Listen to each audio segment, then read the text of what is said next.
Hey guys, and welcome to Really Seriously For Real. Either you were crying for joy or crying in sadness. I sure hope you had your tissues handy during this episode. So just know there are spoilers ahead. Let's go.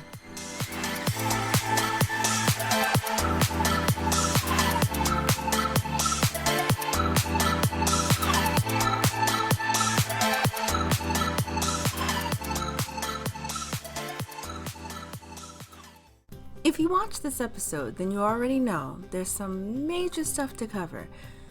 But let's start in 1755 at Kingsman Prison, where Jamie has spent the last few years after being arrested at Lollybrook. This is where we get the first look at Lord John Grey, who's just taking over the prison from a departing Colonel Quarry. Now, while getting the lay of the land from his predecessor, we hear about the existence of gold sent by King Louis to aid the Jacobite cause, hidden somewhere out in Highlands. As Colonel Quarry tells it, the man who can deliver the gold to London would have the attention of the crown. Now, when the soldiers later stumble on a man on the road rambling about gold, they're all over it. But first, let's see what Jamie has been up to, or McDougal, as his fellow Kingsman prisoners call him out of respect. That's right, there are Jacobites being held there as well. Any chance one specific Jacobite was there? They didn't waste any time with that awesome reveal. Murtaugh confirmed, he made it. Look, if you didn't know before, let me just say it right now. I've always been a huge fan of his, and I kept feeling that if they didn't show his death, there was a huge chance that he survived. But no doubt, his health has suffered in his prison life, and he's being nibbled on by rats. It's all good though, because he's there with Jamie. Later, Jamie is brought to Lord Grey so they could meet and chat and hopefully create the same understanding with each other that the colonel before had with the McDougal. When you have the respect of the leader, you can have the respect of all. I would suspect that goes both ways. At one point, a rat scurried over Grey's foot, and he immediately called for cats to be brought in to help control the problem. So when Grey said cats should be put in every cell, I thought, well, this is great. Yeah, he's thinking about the prisoner's well-being. Good first steps. And then I'm looking at Jamie and the other guy, and I'm like, okay, what's the problem? What did I miss? That's a good thing, right? And then you find out it's really not. When you're hungry and not being fed enough, even a rat is a gourmet meal. Moving on. After the man is found rambling about cursed gold, Grey summons Jamie and asks him to translate. Smartly, Jamie refuses, citing he's a prisoner, and forcing Grey to bargain until they finally compromise with the removal of Jamie's chains, which he had on the entire time he had been incarcerated. And also medical attention for Murtaugh. Yes! Jamie did try for extra food and blankets for everyone, but Grey said that was beyond his control. So, baby steps.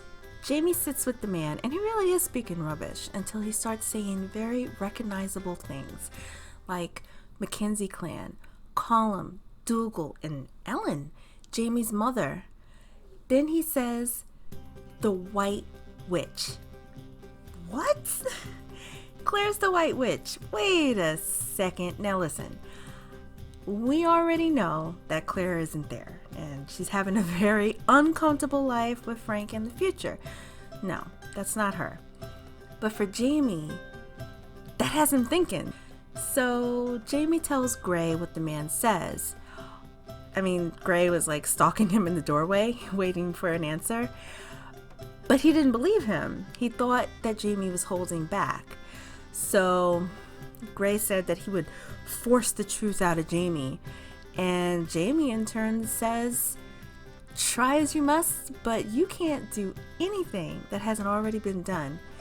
Yeah, Jamie has gone through a lot, and apparently Gray didn't even want to go there. That subject was dropped pretty quick. Instead, later, he invites Jamie for dinner. I think he realized that he needs to ease up a bit and really focus more on building camaraderie instead of acting a bit bullish. Jamie takes the opportunity to ask Gray if he and some of the other prisoners can go hunting, under guard and weaponless, and search for watercress as well. I like how Jamie told Gray about why greens are good for scurvy, the ever-present presence of Claire. When they sit down to eat and Jamie takes a bite into the savory piece of food in wine sauce, I love how they cut to the next scene of Jamie verbally explaining the dinner to all his fellow kinsmen, allowing them to savor every morsel. It was really funny. I liked it. But next scene though, you find out that the hunt was actually a clever ploy by Jamie to escape. Now, I've said it before. This guy always manages to get out of every prison he's been in. Clever man. Jails can't keep him. But surprisingly, not for long though, because just a few days later, he was back. But I mean, who breaks back into jail? Jamie, apparently. Anyway, the gentlemen acknowledge how they originally knew each other, as Gray was the boy who tried to kill Jamie last season, and instead of killing the boy, Jamie set him free. Then Jamie reminded him of the final thing that Gray had said that night. When the debt is paid, Gray said that he would kill Jamie. Okay, now, good point, but Gray's like, not today. I don't kill unarmed men. And it's funny how he didn't even remember that part. He didn't remember that he said that. So with that, they go for a walk and an extended chat. Jamie explains that the reason why he left was so that way he could see if the White Witch, or Claire, was actually there. Now, he said he found nothing, nor any gold, just one jewel, which he handed over to Gray as proof. But I guess we won't find out exactly what happened on that island in the show, at least. You know, I guess I could see why Lord Gray would have a whole book series on his own. There's a lot of layers to him. During a chess game with Jamie, Gray tells him about a particular friend of his who inspired him. But unfortunately, he lost him in the Battle of Culloden. And he tells Jamie how he was unable to say a proper goodbye because his brother, Lord Melton, pulled him away in order to avoid embarrassment. And that's when you realize that it was pretty clear this man was a little bit more than a friend. And while he didn't say it, love was implied. Some people you grieve over forever, he says. In reciprocation, Jamie tells Gray about Claire. It was beautiful because that was the first time, I think in a long time, that Jamie even said her name, and admitted to Gray over a laugh that the woman whose honor he was defending so many moons ago when they first met was actually Claire. And I loved his face too when he realized it. He's like, you got me again. In fact, I really liked all the lighthearted moments in the episode. It was much needed considering all the heartache that we've been seeing. And it was especially nice to see Jamie smiling and at ease. Until the most awkward moments. They're no fault of anyone's. Jamie had paused to reflect lovingly at a memory of Claire. But Gray took his look and I think his previous statement all wrong. But he was easy about it, I think he thought there was interest there, so he put his hand on Jamie's and he simply said, "I'm sorry for your loss." But then he lightly stroked his hand with his finger, while staring into his eyes. So, I mean, you can't be mad. He was just testing the waters. He didn't go all blackjack on him. But speaking of blackjack, poor Jamie, oh God, he went into an immediate aggression mode and told Gray, "Get your hands off me or I'll kill you." Poor Gray, he looked like he lost his best friend. And Jamie, well, if Gray only knew what Jamie went through, he would know it wasn't personal. Well, that, and he loves Claire, so there never would have been anything with them. The next time we see them, we find out the prison is closing and the prisoners are being sent to the colonies. "Damn you, Outlander! You giveth and taketh away. We will find you, Murtaugh." Again. Jamie, however, is tied up to Gray's horse and is walked for a distance to his next home, Hellwater, where he will be a servant. Gray explains that while the other prisoners' sentences will likely be communed or will be communed in 14 years, Jamie, however, well, his conviction was a little deeper considering his role in all of this, and he would only be released at the king's pleasure. And I'm guessing the king wasn't feeling too generous. Gray promised to visit every quarter to ensure his well-being. And so, at that, his debt has been paid. Twice over, it seems. As Gray says, once for his name, and now for him. Even for Jamie, his debt to Gray has been paid as well. I think that was, pretty case in point. On the other side of the stones, Claire and Frank have been able to adjust somewhat to their new arrangement. Claire has a home and a father for Brianna, and Frank is free to date. Well, secretly, I guess. Though over the years, Claire was reminded of it. Once, when Claire asked Frank to go to the movies, he's like, "Oh, yeah, sure. Except, I've seen those movies before." Nod, nod, wink, wink, Claire. Though he was much more tactful when he said it, okay? Then, at Claire's medical school graduation party, Frank messes up the time and has his girlfriend pick him up at their home, thinking Claire and her guests would already have left for the restaurant. Oh my gosh, awkward. Frank sure could have used a cell phone. Too bad the stones don't work that way. Claire kindly moves her guests to the restaurant ahead of schedule. But oh my gosh, the fight that ensued was an inebriated Frank telling Claire that it wasn't necessarily his intention, but basically, here's a taste of your own medicine. Technically, it's like a doctor joke because she's a doctor. Okay, anyway.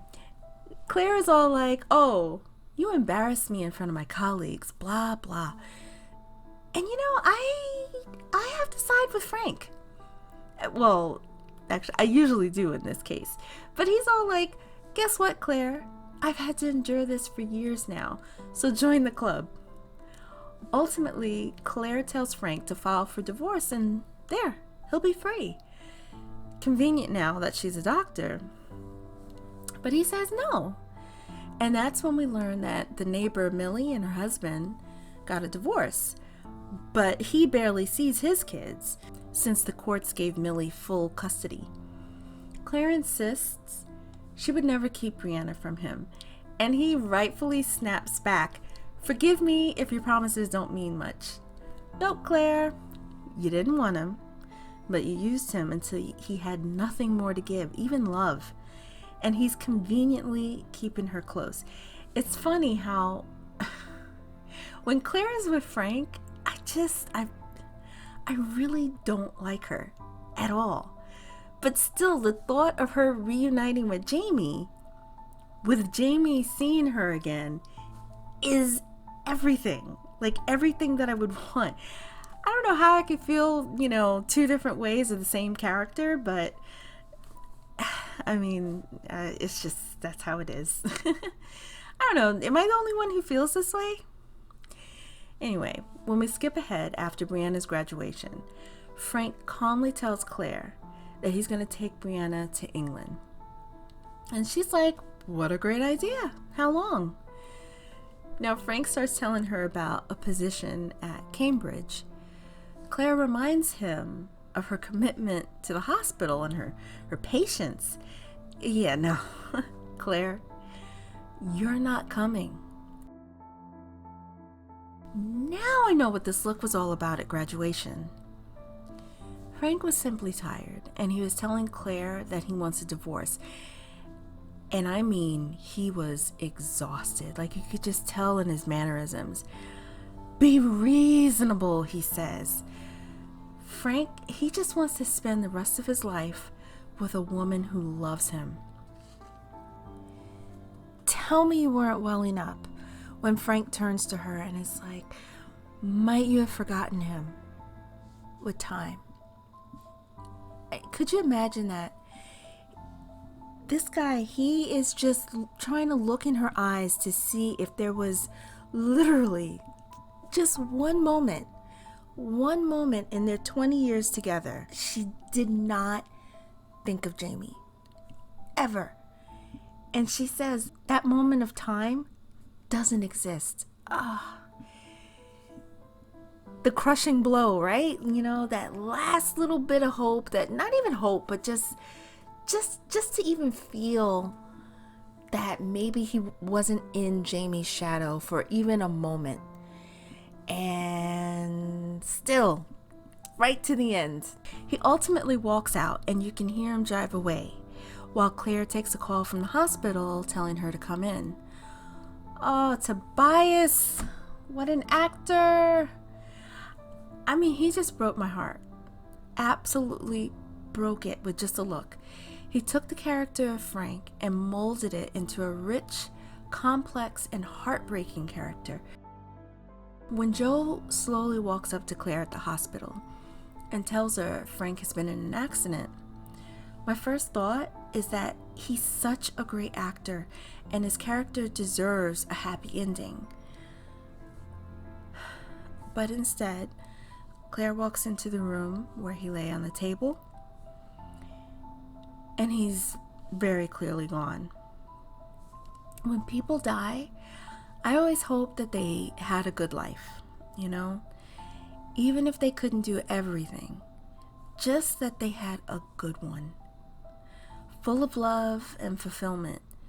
And poor Frank could never get there.